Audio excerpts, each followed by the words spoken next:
குணங்களால் நிரம்பியிருந்தது. மனிதர்கள் தங்களின் மனங்களை நல்ல வழியில் பயன்படுத்தவில்லை. கோபம், பொறாமை, பொய், அநியாயம் ஆகியவை பெருமையாய் பரவின. அச்சமும் பயமும் உலகின் எல்லா உயிர்களையும் பிடித்துக் கொண்டது. பக்தர்கள் தங்கள் பாவங்களை சுத்தம் செய்ய விரும்பினாலும் அந்த இருள் அவற்றை மறைத்துக் கொண்டிருந்தது. அந்த நேரத்தில் சிவபெருமான் அக்னியாகி வெளிப்பட்டார். அக்னி அவதாரத்தில் அவர் தோற்றம் வெறும் தீய போதாமை அல்ல. அதில் தெய்வீக தன்மை, கருணை, சத்தியம், பக்தி ஆகியவை அனைத்தும் ஒளிர்ந்தன. அவரது உடல் நெருப்பு போல பிரகாசமாக இருந்தது. கண்களில் எரியும் தீயோடு முகத்தில் ஒளி நிறைந்த அமைதி. அவர் ஒரே நேரத்தில் அசுரங்களை அழிக்கவும் பக்தர்களை பாவமுக்தி செய்யவும் வந்தார். சிவபெருமான் என் பாவங்களை அகற்ற செய்ய வந்தார். நான் மீண்டும் சுத்தமாகி தர்மத்தில் நடக்க முடியும். அக்னியின் தீயோடு அவர் பாவங்களை எரித்தார். அசுரங்களின் தீமை நீங்கி பக்தர்களின் உள்ளம் தூய்மை அடைந்தது. அக்னி அவதாரம் நமக்கு ஒரு முக்கியமான பாடத்தை கற்றுத்தந்தது. பாவங்களை நம்மிலிருந்து அகற்றி மனதுக்கு சுத்தத்தை கொண்டு வர வேண்டும். நம்மில் ஒவ்வொருவரும் தவறு செய்யலாம். ஆனால் அந்த தவறுகள் நம்முள் பதிந்து வாழக்கூடாது. அக்னியின் அருள் நம்மை சுத்தப்படுத்தி புதிய வாழ்க்கைக்கு வழிகாட்டுகிறது. மனிதனில் உள்ள அசுர குணங்களை பார்த்தால், கோபம், பேராசை, பொறாமை, பொய், அநியாயம் இவை அனைத்தும் நம்மை இருளில் மூழ்க வைக்கிறது. அக்னி அவதாரத்தின் அருள் அவற்றை அழிக்கிறது. அப்படி அழிக்கப்பட்ட பிறகு மனம் சுத்தமாய் புதிய ஒளியில் வளர்கிறது. பக்தி, யோகம், தியானம் ஆகிய வழிகளின் மூலம் நாம் அக்னி அவதாரத்தின் அருளை அடையலாம். நம் உள்ளே பாவங்களை ஒளியால் மாற்றி அக்னியின் தீயை அனுபவித்தால் நம் வாழ்க்கை நல்ல வகையில் மாற்றமடைகிறது. அதுவே சிவபெருமானின் தர்மபூர்வமான அருள். அன்பர்களே, இன்று நீங்கள் உங்களின் பழிவழக்கங்கள், தவறுகள், கோபங்கள் போன்றவற்றால் அப்பாசி சோர்ந்திருப்பின் அதை அக்னி அவதாரத்தின் அருளாக கருதுங்கள். அந்த தீயில் உங்கள் பாவங்கள் எரியும், மனம் சுத்தமாகும், வாழ்க்கை புதிய ஒளியுடன் வளர்கிறது.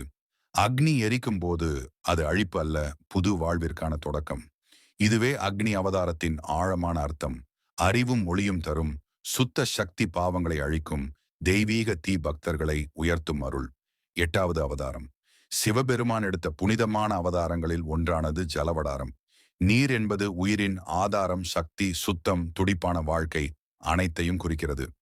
ஜலவடாரம் என்றால் நீராகி உலகில் உயிர்களை தாங்கும் சிவபெருமான். இந்த அவதாரம் மிகவும் கருணை மிக்கதும் அமைதி ஊட்டுவதுமாகவும் இருந்தது. அந்த காலத்தில் உலகில் நீரின் பெரும் தேவையும் அதன் மதிப்பும் மறக்கப்பட்டிருந்தது. மனிதர்கள் நதிகளை, ஏரிகளை, மூர்த்திகளை தூய்மை இல்லாமல் பயன்படுத்தினர். நீரின் சுத்தம் கெடுக்கப்பட்டது. இதனால் உயிர்களின் வாழ்வு பாதிக்கப்பட்டது. மரங்கள், விலங்குகள், மனிதர்கள் அனைவரும் தங்களுடைய உயிரை காத்துக்கொள்ள முடியாத நிலையில் இருந்தனர். அந்த சூழ்நிலையில் சிவபெருமான் ஜலவடாரமாக வெளிப்பட்டு கூறினார், நான் நீராகி உங்கள் வாழ்வை, உங்கள் உயிர்களை காக்க வந்தேன். ஜலவடாரமாக அவர் தோன்றும் பொழுது நீர் போல மெல்லிய வெளிச்சம், மனதை அமைதியோடு நிரப்பும் தன்மை, உயிர்களை சாந்தியோடு தாங்கும் சக்தி அனைத்தும் அவரது தோற்றத்தில் பிரதிபலித்தன. கைகளில் நீர் சிந்தும் வடிவம், கண்களில் ஒளி, உடலில் தெளிவு. இது ஒரு மெய்யான கடலின் தன்மையைப் போல் இருந்தது. அவர் ஒளியோடு தண்ணீரோடு பக்தர்களின் உள்ளங்களை நிரப்பினார். அதனால் அவர்கள் மனசாட்சி, அமைதி, நம்பிக்கை ஆகியவற்றை பெற்றனர். பக்தர்கள் ஜலவடாரத்தை பார்த்தபோது பயப்படவில்லை. மாறாக மனதில் ஒரு அமைதி, ஒரு நம்பிக்கை எழுந்தது. சிவபெருமான் நீராகி வந்து என் உயிர்களை காப்பாற்றுகிறார், நான் எந்த போராட்டத்தையும் எதிர்கொள்வதற்கும் தயார் என்ற உணர்வு மனதில் நுழைந்தது. இந்த அவதாரத்தின் மூலம் நம்மில் உள்ள அசுர குணங்கள், கோபம், அச்சம், பொறாமை, அநியாயம் நீரின் மென்மை போல கரைந்து அழிந்துவிடும். ஜலவடாரத்தின் முக்கியமான பாடம் இது. நீர் மாதிரி மென்மையாகவும் கருணையோடும் வாழ்க்கை நடத்துங்கள். நம் மனதில் அமைதி வளர்ந்தால் நம் சொற்கள், செயல்கள், உறவுகள் அனைத்தும் சாந்தியுடன் நிறைந்திருக்கும். உலகில் எந்த கலக்கம் வந்தாலும் நம் உள்ளம் நொறுங்காது. அது ஜலவடாரின் அருளால் நிலைத்திருக்கும்.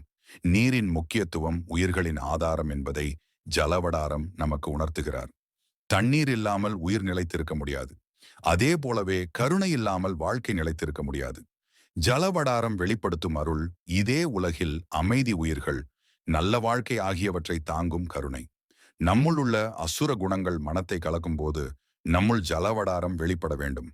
பக்தி, தியானம், நல்ல செயல்கள் இவை நம்முள் நீர் போல மேன்மை வளர்க்கும் வழிகள்.